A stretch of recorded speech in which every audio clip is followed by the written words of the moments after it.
Yeah, how many other nonprofit organizations have a live budget presentation on YouTube and on their public access channel? I think it's a great example of us walking the walk when it comes to transparency and a lot of these numbers, which are public record anyways, but this makes it a little more accessible. So, Jim, I know you're no stranger to being in these types of meetings and having it as a public presentation. So, again, for folks watching at home, I'm Josh Hardy, the executive director of Concord TV. I've been in that position in the organization since 2019, and always learning something new. So we're doing this budget presentation because I need to send over basically our presentation report to the city manager tomorrow. So I need a vote from the board on what our FY 24-25 budget will be, which goes from July 1st, 2024 to June 30th, 2025. Uh, so first off, I think I added this slide. The board may not have seen this in my last draft, but just an explanation of what the cable franchise fees are, since it's such a huge part of Concord TV's revenue stream historically, that I won't read the whole thing, but you can see it on screen there that it's part of the Cable Communications Act, that these um, cable companies provide 5% of their gross revenues to the municipalities. Um, Intended for the purpose of public education and government access programming. Just a few funding facts, real layman's terms and everything like that, but that the city of Concord is in these cable franchise agreements with Comcast, Xfinity, as well as recently BreezeLine. BreezeLine was just added within the last couple of years. That Concord TV is currently contracted to receive a flat fee of $260,000. That amount doesn't go up between fiscal years. It's just that set amount. The previous, historically, we have been typically at 33.5%. Jim could correct me if I'm wrong. One point it was 36%. I don't recall what year. So it's almost always been percentage based of what the city receives from the cable companies. And then um, the actual amount received by Concord TV as the PEG access site is negotiated by these parties. There is no law that says a certain amount has to be given, or and that's why it's always up for negotiation.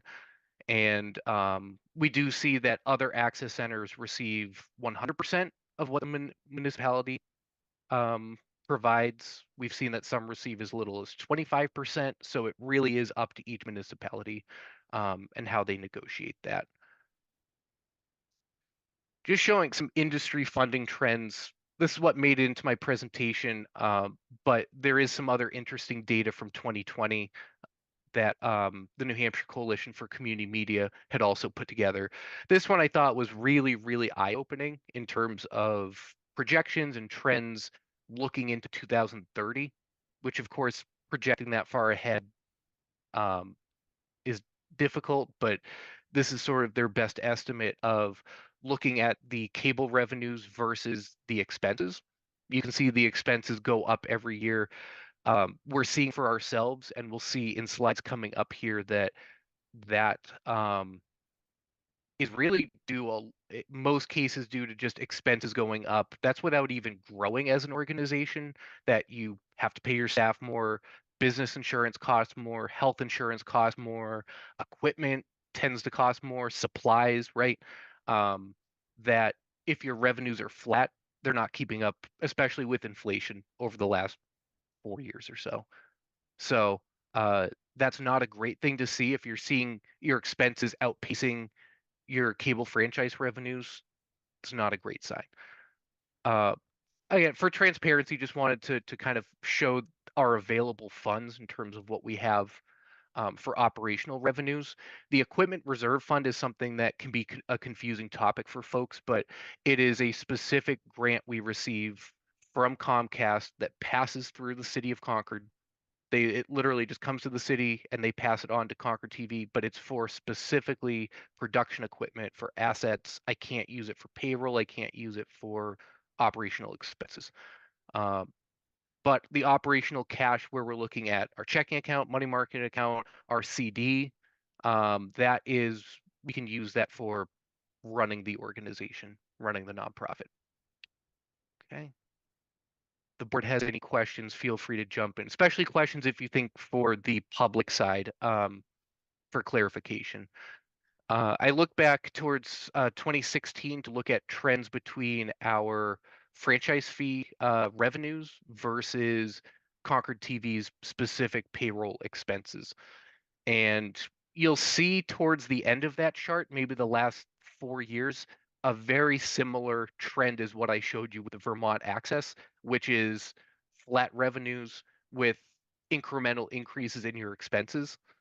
Um, the large amount where you see a jump in 2018 for those who weren't on the board at the time or those who weren't involved with Concord TV at the time, that we had a few additional staff people. We'd also taken on one-time revenue to run the what was it called? The community education program, which was a little outside our wheelhouse, but it was separate revenue, like grant revenue, and that we brought on extra staff.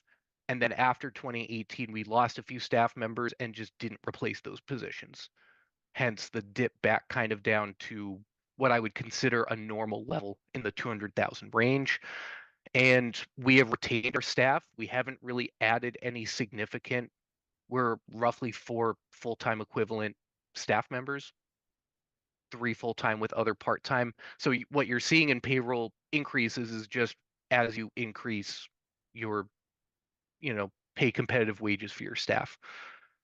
Now we're getting to the actual proposed budget, which I have broken up into a few slides. First, the revenue side, then we'll do expenses, and then net revenues. The columns that we're seeing here are the actuals from fiscal year 21-22, 22-23, and then what was budgeted for 23-24 versus our current, which we're here in the home stretch of the current fiscal year, and then the proposed revenues and expenditures, which I have highlighted in blue. And I can always come back to slides too if we have questions at the end. This line, hopefully everyone can read it. I just fit all of our expenses into one line. In our blue column, I bolded a couple of significant ones that changed, that were bumped up, and are definitely worth mentioning as part of this presentation. That expense line 5092 listed as Telview support, that is for our broadcast server. It's how we get our signals out to Comcast and BreezeLine, as well as the streaming on our website, which we're streaming the channels 24/7 as long as it's working, which thanks to Telview, it has been pretty consistent. That support plan traditionally has been about $6,000 per year, and they offered to us, since we bought our new broadcast server, paying for the 5-year support plan up front for $20,000, 427. So we would be saving roughly $4,000 by just doing it this year. But I'll tell you, and we mentioned this before last month, it's an eyesore in terms of your operating expenses for a given year.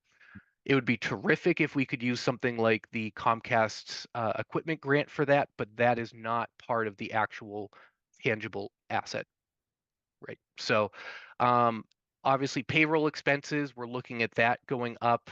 We're looking at $237,000.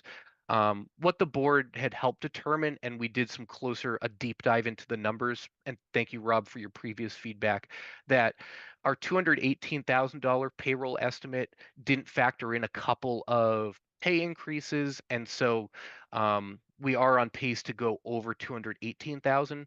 So the $237,000, we actually looked literally all 26 pay periods for the next fiscal year, projected pay increases, even things like seasonal employees over the summer that do our summer camps. And that was a really helpful exercise. So I feel good. 237 is pretty pinpoint.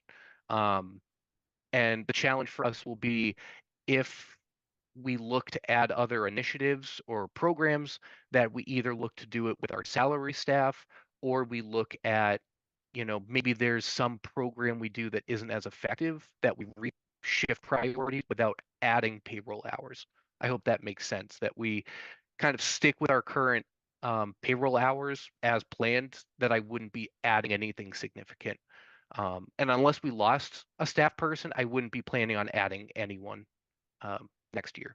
And then I did put in bold our scholarship, because I had said a couple years ago, and as you can tell in our budget, I want to keep increasing that amount. There's a lot of good students between the CRTC program, and Concord High School has been trying to expand what they call their pathways, which is sort of like career-based learning, where they try to match up curriculum with real world experiences. So I've been having some good conversations with Jessamine Rockwell, the ELO coordinator, about how we could make even better connections, how Concord TV could be even more ingrained into what teachers need to do as part of this Pathways program. Um, so I think as part of that, our commitment to, I think, building community and doing that at the youth level, if we can keep increasing that scholarship, um, and I'm proud to say that we found an excellent candidate this year. I'm not going to make the announcement at this exact moment, because I'll actually be presenting it at their scholarship night on Thursday night, um, in the CHS auditorium.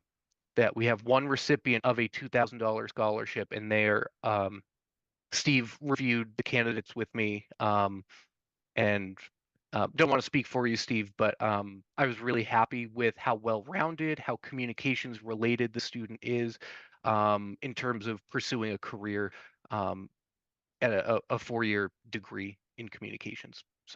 Agreed. So that would leave us our total projected expenses of just over $335,000, and our net revenue line. Hold on.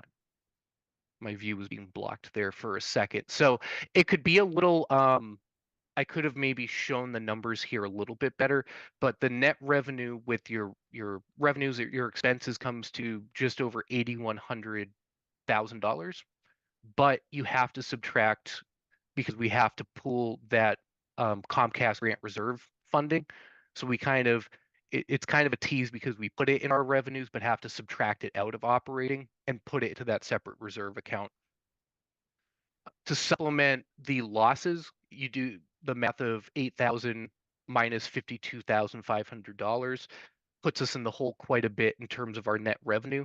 So at the board's recommendation, I have put in a line where we would transfer $20,000 over from our reserve, to help soften the blow, which, if you also factor in that unusual $20,000 support from Telview, would really only put us at a deficit of $4,300, which isn't great, but that's not backbreaking, in my opinion.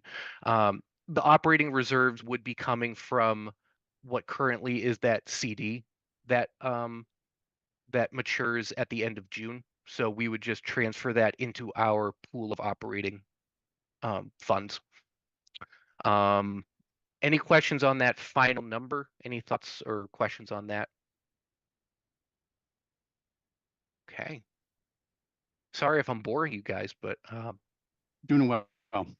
thank you. So some of the budget highlights, which I may have mentioned, I already mentioned the $218,000 payroll expense, which I hand up, had just made a little kind of miscalculation, which I fully acknowledge. That otherwise, yeah, I jumped ahead and covered all of those, the budget highlights. Long-term outlook, I think you all know that the board of directors has to be looking not just at now, but the long term.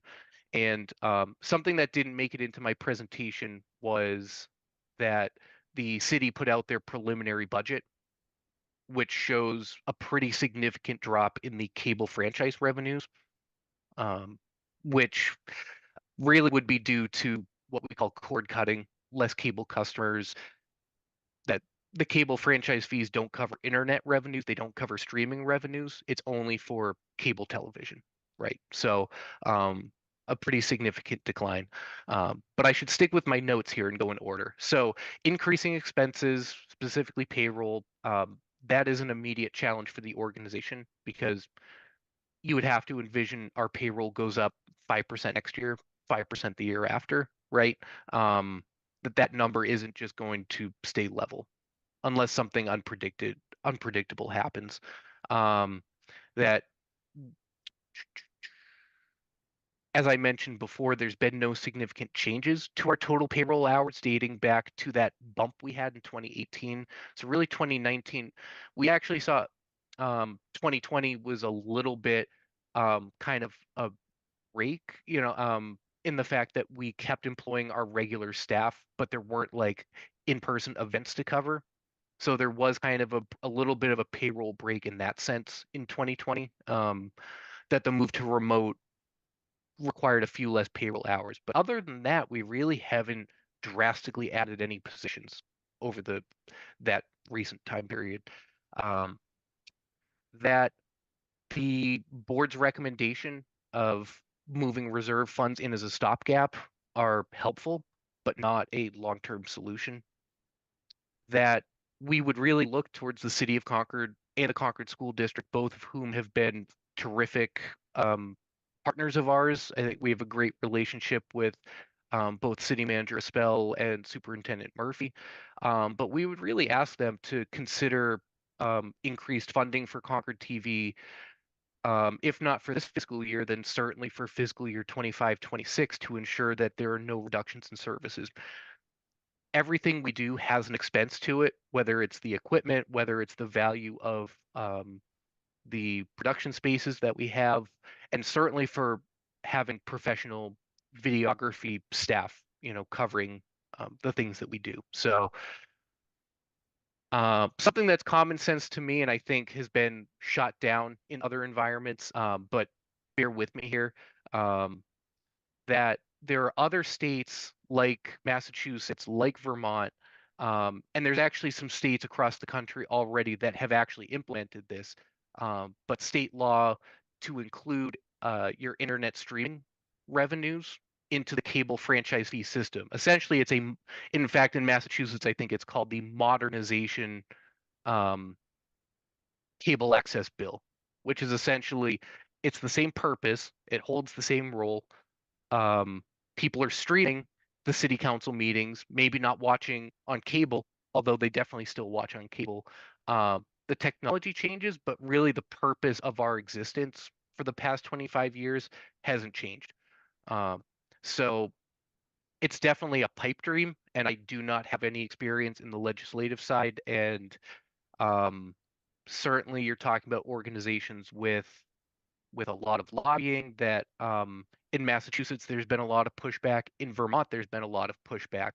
Um, but from what I've read, I think it would be a win-win for the city of Concord. It'd be a win for Concord TV, and ultimately a win for Concord residents, for Pennacook residents, for the people we serve. That would be a huge stabilizer, and they would ultimately benefit from that. So I'll get off my pulpit on that to just remind the board that I maintain a really fiscal, responsible viewpoint of this organization, that we're really careful with what we spend money on. When it's things like subscriptions, I'm always looking at, do we need that subscription? When it comes to things like postage, I look at, do we actually need to send that out as a mailer? That I've really been careful to make sure that every dollar we spend is pushing the mission. And I think we've done a great job of that. And the last one is definitely not a touchy subject, but maybe the elephant in the room, that we have to continue as an organization. That's my job, but also our board of directors, to explore other funding sources, just like other nonprofits do, um, to look at other ways that we can supplement. And we've done a good job in past years. There's been some grants, and I'm excited that the new film club that we started over at Runlet is funded by 21C After School program, through grant funding. So things like that will help, but most of those types of funding require work that goes into it, which certainly if it's mission based, I'm excited for opportunities to do that. I will stop rambling and get to my recommendation for the Concord TV Board of Directors to vote to approve the FY 24-25 budget as presented, or if there are any suggested amendments, we can make those, but I would ask that we still vote on something here tonight. Sure. Are there any Let me- questions or amendment recommendations? Do we have a motion to accept the budget as Josh has presented? I'll make a motion. I'll second. Second, all in favor? Aye. Aye. Aye. Opposed? Okay, great. And just my last thing is sort of the next step is I will send in a PDF format the approved budget for this year along to the city manager, along with some of these kind of explanations, the context behind the budget. So he gets not only the numbers, but also the explanations behind those. And certainly these are conversations that we're going to have to continue to have as a board, with the City of Concord, with the Concord School District, and it'll be a challenge, but I'm really happy with the work we've been doing, and just thank you to the board for your support. Yeah, I just want to add to what you're saying, Josh. I mean, just to reinforce what I said at the top, the board, really myself included, obviously, support and appreciate everything that you, Josh, and the rest of the team do for the station. I mean, you mentioned it during your summary there, but we understand and totally believe and know that you run a very lean organization and a very efficient organization. So we really want and hope that over the next year, the city as well as the school district will see the value and reinforce their support of the station and continue to see the value in the station and think about other ways and additional ways to help financially support the ongoing top quality that's produced by the team. Lastly, just want to mention not only just the city and the school district, but want to thank all the volunteers and content creators and local organizations for their ongoing support of the station, because the team loves what they do. We love working, the board loves working and supporting the team as we can, but really it comes down to all of our viewers and supporters that really embrace and support the content that you produce. So thank you again, Josh, to you and the team. Yeah, thank you, Rob. Otherwise, that's all I have for you guys. So do we have a motion to adjourn? I think Jim had a question or a Question? comment. I think the chair spoke. I'm all set. Thank you. Okay. I Are you did sure, want to. Jim? I didn't see you on my screen. No, I just I was raising my hand. I was going to speak to the motion, but I'm all set. Thank you. I don't want to speak after you. I did also, this is such a silly thing, but also I was screen sharing the whole time. I just wanted to make sure I actually let me see if I can get a view for public record to actually show all of the board members. I think everyone has their camera on, but I just wanted to make sure we did that. Hold on just a second here. Just for public record. I know everyone feels like they're giving like a mugshot, but there we go. So we have a good view of the board there. There you go, Tanya. Yeah. Yeah, the glasses, no glasses. Any other thoughts from the board? Yeah. I can't think of a way to gracefully end this. Are we still on TV? Yeah, we are. Yeah. We are. I'll make a motion to adjourn. Thank you, Tanya. Second. All in favor? Aye. All right. Thanks, everyone. Appreciate it. Thanks, Josh. That's it.